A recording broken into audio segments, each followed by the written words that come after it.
Professor, thanks so much for taking time to do this. Very much appreciated. Pleasure. Now, Professor, you were recently cited in an NPR piece that dove deep into the circumstances surrounding the death of Tyree Nichols in Memphis. What impact do you think, both internally and externally, do incidents like this, that seem to have become more and more glaring over the past several years and decades, have on police departments in general? Yeah, I think there are two ways to consider the influence. One is the influence it has on the public, and the other is the influence it may have on police agencies. So let's start with the public, and not only the public, the media. In other words, the people outside policing. Unfortunately, these kind of events get interpreted within the sort of larger discussions that people are having about the police and the concerns they have. So, in reaction to that incident, which is clearly an incident, just horrible policing, right? I mean, just horrible, horrible. I mean, a person was beat to death on the street. Sounds like Nazi Germany, not like Memphis, Tennessee. And horrible event. But now the question is, what do you draw from that? So the reason I did that NPR interview was because I wanted to place this event within its context. In other words, a lot of the knee-jerk reaction you saw in the public, in the media, etc., was this is hotspots policing. This proves that policing hotspots is fundamentally a problem. And what I said was hotspots policing is about the concentration of resources at places where there's a lot of crime. And this was just bad policing in hotspots. There could be very good policing in hotspots too. And you have to put that in perspective. Not this is what hotspots policing is. On police agencies, I'm not sure. I think what's happened in part is a much more a recognition, at least, that they have to be much more careful. That one thing like this can create a gigantic problem, as it should. I mean, American police beating people to death in the street is a horrible event, but it also makes them a bit gun shy, I think. In other words, they become extra careful of anything that will cause reaction. So sometimes it can have a positive effect, making them more careful in terms of what they're doing, but it can also have a negative effect of making them too careful, if you like. You mentioned that it makes them, or may make them, too careful. Do you see a hit being taken in police recruitment, police retention? Yeah, there is. I mean, of course, it's been a very confusing decade.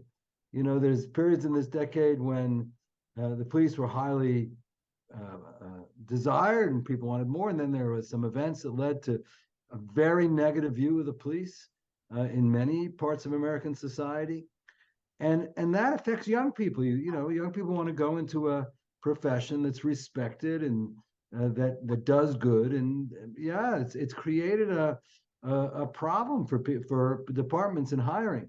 And it goes along with this issue that for a while there was a call for defunding police in favor of other agencies that could deal with problems. But now that seems to have been reversed, and departments are understaffed. Doing your job, you don't want to do your job if people look at your job with disrespect or think it's not, doesn't help society very much. So, yeah, this has been a major problem, and it's, in my view, a kind of it's kind of a bad policy situation or practical situation for the police, because you need consistency over time. You can't go up and down, up and down. It would be legitimate to say, well, maybe we want to think about how some of the resources we now give to policing to deal with things like mental health, homelessness, and things like that, maybe we should try to find other agencies that could deal with them. Maybe they'd be more effective. That's a perfectly legitimate argument. But these things have to be developed over time so that you have an ability of organizations to plan and develop, to create the resources they need. And that's not been the case. It's been sort of up and down roller coaster the last few years. There seems to be a debate, right, between whether or not the few bad apples theory, quote unquote, is what's at play here, or is it a larger issue? In other words, the argument is that, well, not all police are bad, but the institution is such that it promotes this kind of conduct. What is your position on that? I think there's a little bit of both in a kind of different way than you're thinking. First of all, my experience with the police, and of course that means I'm usually working with police departments that are more innovative, that want to be involved with researchers. But my experience with the police, especially younger police, is really positive. People want to help, they want to do a good job. I've seen heroic kinds of just positive attitudes and willingness to put themselves out. And when I've worked with the police, there are a lot of police who are, and I'd say most of them that I've come into contact, who want to do good. They become police officers in good part to play a part in improving society. It's very positive. I've been, I didn't start out with this assumption. I was very impressed by it. At the same time, there are structures in policing that can lead to the kinds of problems we've seen. Whether I would say it's not a bad apple issue. Look, there always is going to be, you're always going to miss in your selection criterion some people that are problematic, and some people may become problematic because of personal problems, alcoholism, drugs, and all these sorts of things. But there are going to be, if you have hundreds of thousands of people walking around with guns and clubs and the authority to stop people, there are going to probably be some incidents you wouldn't like to occur, and you need to respond to those very, very quickly when they're isolated. But at the same time, you need to create a system or structure that, as much as possible, prevents the bad outcomes in policing. What I mean, let me give you an example of my latest research. So I've been doing a good amount of research. I did a 3-city randomized trial in which I tried to infuse hotspots policing with procedural justice. What I said to myself was, when police go to hotspots, they're interacting with people a lot. They're interacting sometimes with people that aren't behaving so well. So there's a lot of potential here for negative things to happen, for something to get out of control. Well, don't we want police in that situation to be better trained? The police who do that, don't we want them to receive some special sort of training that would help them to handle those situations in the best way they could, the best way that's possible? And we actually did that in this 3-city randomized trial. We gave a team of officers 5 days of training on procedural justice. And I think it's warranted because they're in these high intensity situations quite often. We had another group dealing with hotspots that just got the regular training, if you like.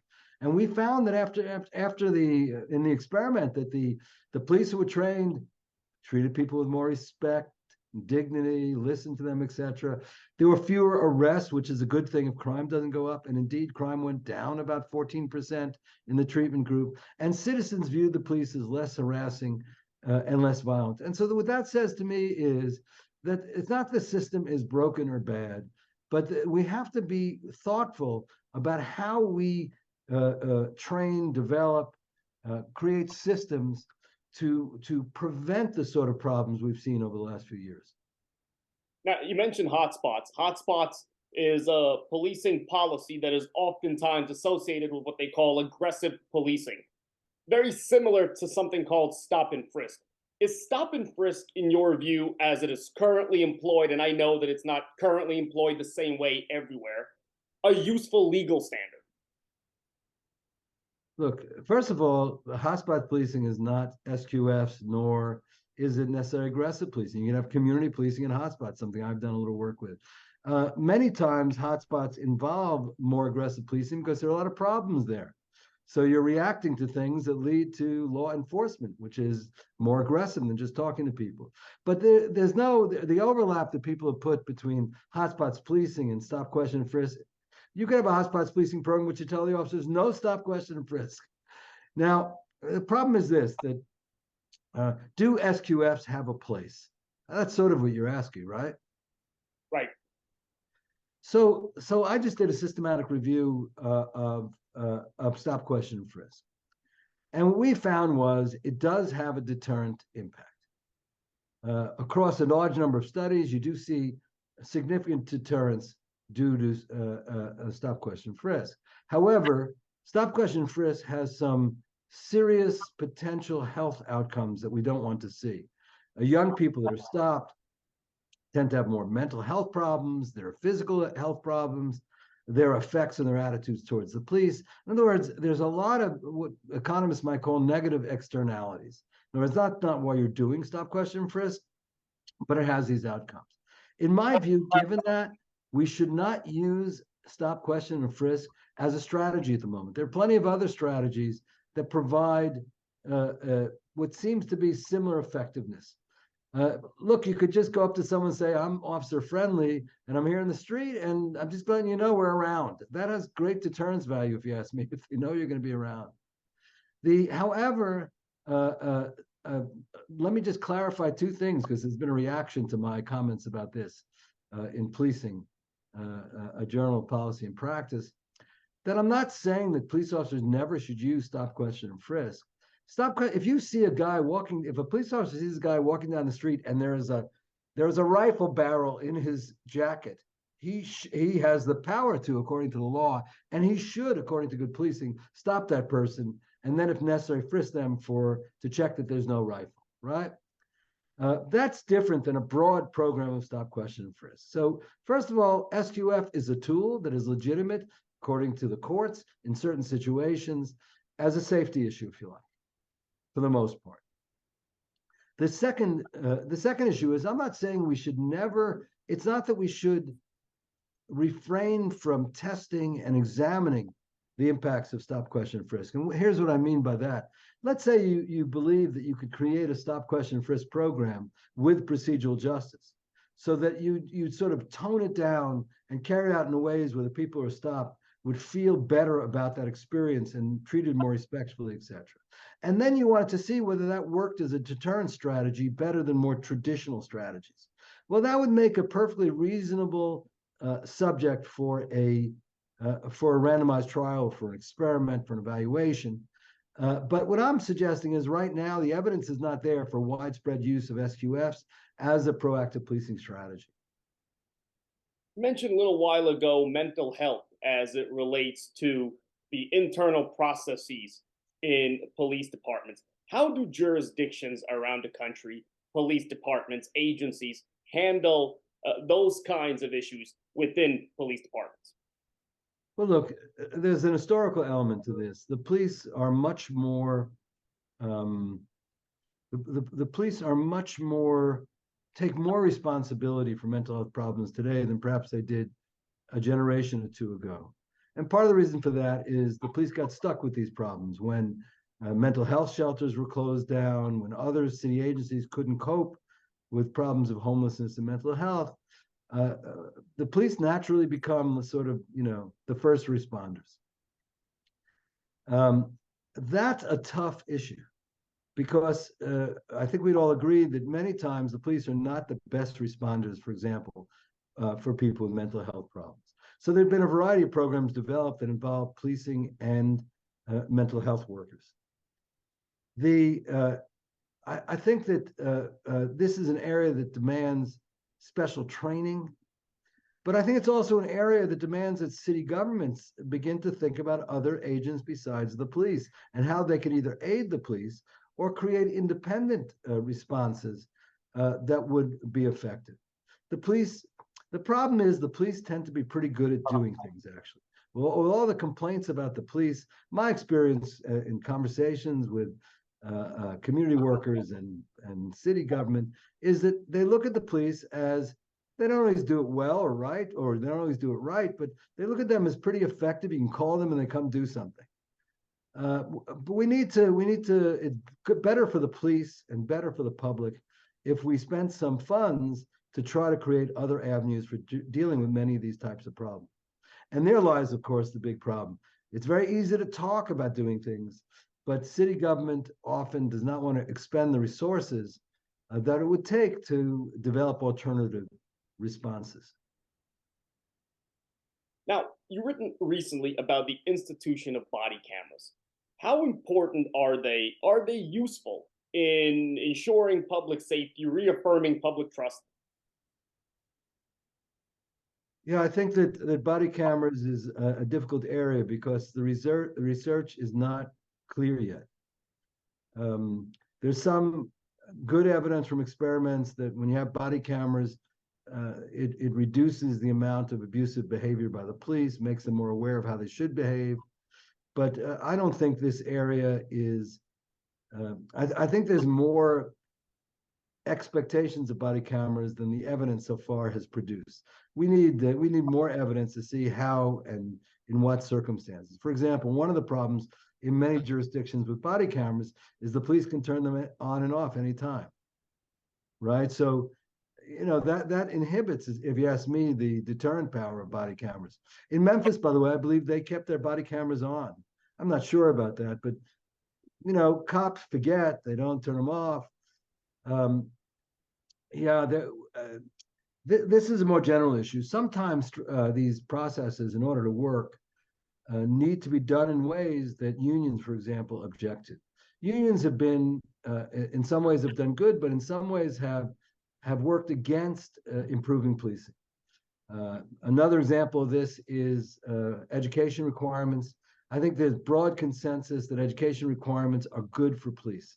In other words, that a 2-year or 4-year college can improve the candidates we get in police agencies, can improve their effectiveness and behavior in the long run. And even though there's been a consensus, and this has been going since the 1960s, most police departments still do not have education requirements because unions push back very hard against them. This seems, in addition to all the other issues that you've discussed so far, as a measure that is designed to bridge a gap, right, between the police and the community, to establish trust. How important is that? Look, I think that most police agencies, or many, have come to realize that the way in which the community views you and the way in which the people you interact with you is one of the important outcomes of policing. And let me be clear about this. Some people have come to argue that we shouldn't worry about crime control. We should only worry about teaching police to behave in more respectful ways, etc. I don't see it that way. I think if we don't need people to control crime and some other activities the police do, then I don't want to have them. They're expensive. They can do bad things too. We have the police because we want them to solve certain types of problems that other agencies can't solve, in particular crime problems. We empower them with guns and clubs and radios and a whole host of other equipment because we want them to do it effectively. We believe it's necessary, right? But having said that we want them to control crime, we want them now to do it in a way that is consistent with democratic policing. Right? I mean, their lives, I think, and that's important what I've just said, because some people say, let's put the respect. I mean, we don't hire police so they'll be respectful. Well, that's not the purpose. The purpose is crime control. And then when they carry out, and some other activities like disaster control and things of this sort, but when they carry out those activities, we want them to do it in a way that is consistent with democratic policing. And to be frank, I think procedural justice, which is listening to what people have to say and giving them voice, showing trustworthy motives, showing neutrality, and treating citizens with respect, is a core pillar of what policing should be about. I want to talk to you a bit about police accountability.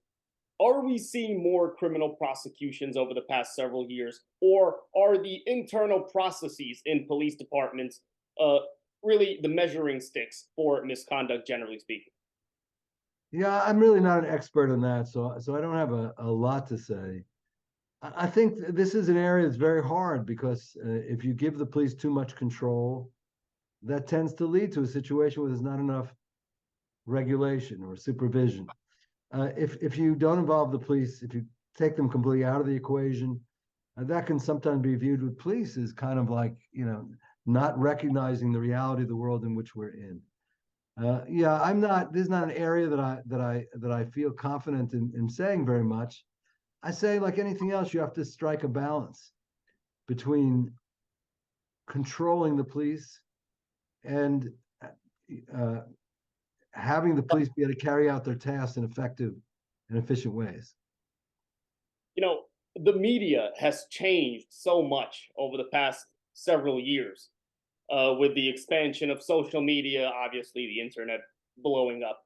What is the role of the media in the establishment of public perception as it relates to policing? Yeah, I don't know if there's a role of the media. I mean, there are two separate questions here, really, I think. One relates to what is the role of the media, and the second, what about what's happened in media over the last decade or so? I think most people that I've talked to would agree that this diffusion of media and news and stuff have not been helpful, because it means that everyone's getting their news from someplace else, and many of these places they're getting news from are not very trustworthy sources, and that can create major problems for the police. In other words, there could be a shooting which involved the police responding to a gunshot from someone with a gun. But in certain media platforms, that becomes the police purposely came down and shot a person of a certain ethnicity or race or religion or sexual persuasion, whatever the issue is. And that can create all sorts of problems, because there's a difference between a police officer responds to a person with a gun, whatever the reason for that, and a police officer pulls out his gun and shoots someone without a gun, right? So I think this expansion of media has created a situation where it can inflame the situation for police. And it's one of the reasons why police need to be media savvy. They need to know what's going on. They need to have a sense of what the media is saying so they can respond to all the different media. The other question is about what is the role of the media, in a sense. Yeah, I think the role of media in democracies is in general to keep an eye on things, right? To make sure things don't get hidden, right? What is it? The Washington Post, don't they have something like in darkness, evil develops or something? I don't remember, but yeah, it's something to that. The advantage of an aggressive, free media system is that we know about things that people may not want us to know about, right? And that's generally a good thing. It's not easy all the time. We as a society in our criminal justice system claims to rehabilitate, right? The idea of law enforcement and punishment in general is to rehabilitate, reduce recidivism. Is there a connection to be drawn between the way police do their job and our system's ability to rehabilitate offenders? Look, I think you have to think of this equation a bit differently. My work has been very focused on the idea of deterrence. I'm not trying to arrest more people. I'm not trying to capture more people, not me, but the police I work with.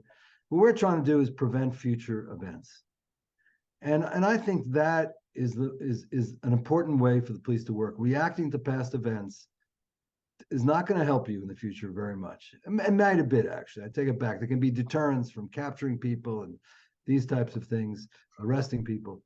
But the real goal here is to prevent crime. That's my view. If you prevent, every time you pick someone up and arrest them, a person goes to the criminal justice system. That's expensive, and it can have negative impacts on that person, make them worse, right? So there's evidence of that, especially with young people. So in that situation, I'm trying to prevent crime. If I can prevent crime, I have a cost savings in terms of the criminal justice system, and I have a savings in terms of human misery from people going through the system. Another question is, and this is not for police for the most part, can we rehabilitate people? I think there's growing evidence that rehabilitation programs, especially in prisons, can have a positive impact. But the bottom line is, it's better if we can. It's certainly better if we can keep the people out of the prisons. It's certainly better if we can prevent crime and reduce the number of people that come into contact with the criminal justice system.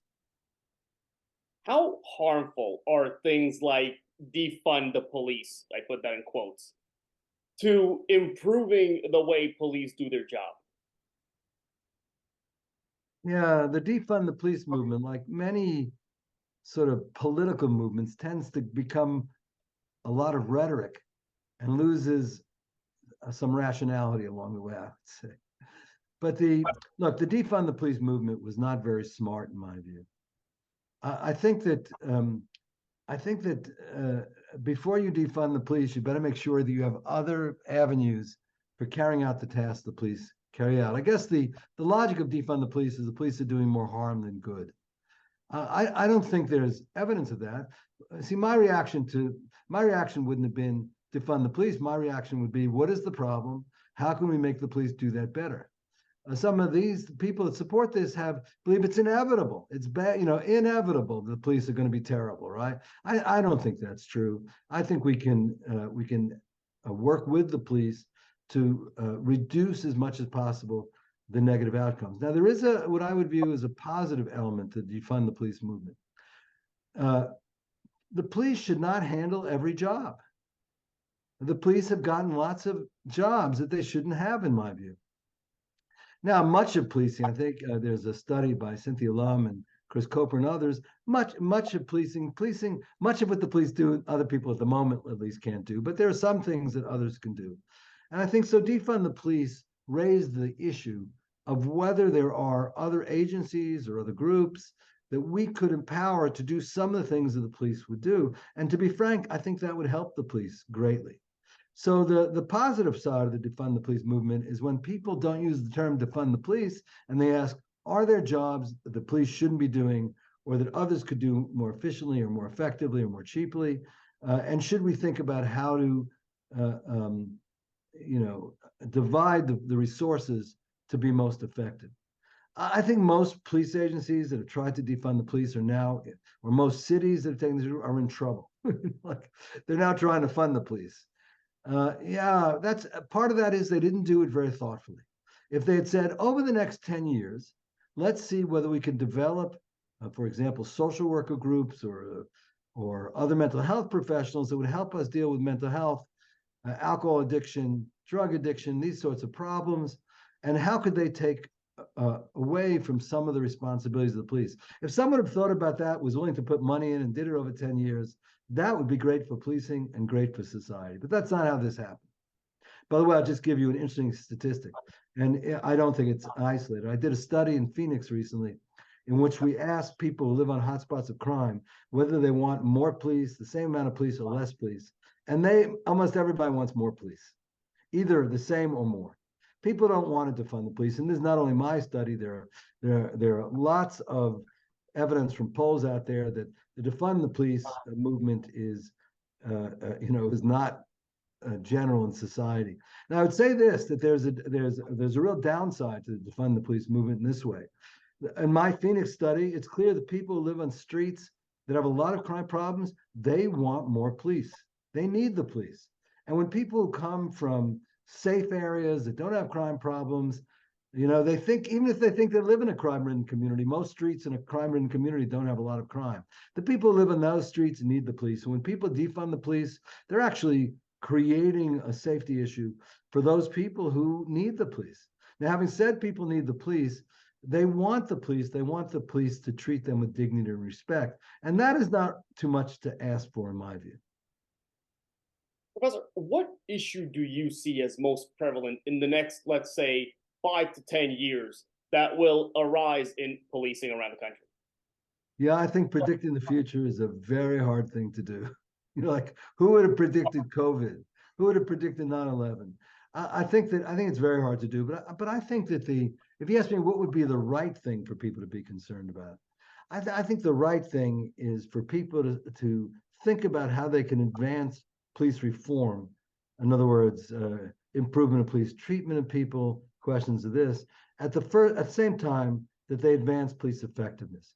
It seems to me those two things can go together, and police agencies ought to be, they ought to be doing that. That's what they ought to be thinking about. We've had a tendency in policing to either go in the crime control direction or go in the reform of the police direction. And I think that that kind of seeing them as different trends is bad for policing and bad for society.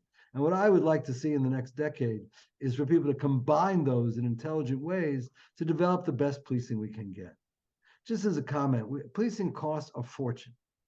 It's not equivalent to, but I think similar to the costs, maybe probably not much different than the cost of public health. But in public health, there's $40 billion spent a year on research. And in policing in the US, there may be $30 or $50 million spent.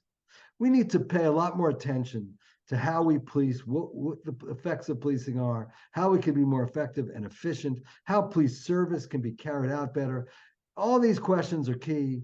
they won't be answered until the federal government starts investing in policing in the way that it's investing in public health. Professor, thank you so much for your time. Very much appreciated. A pleasure, Dmitry.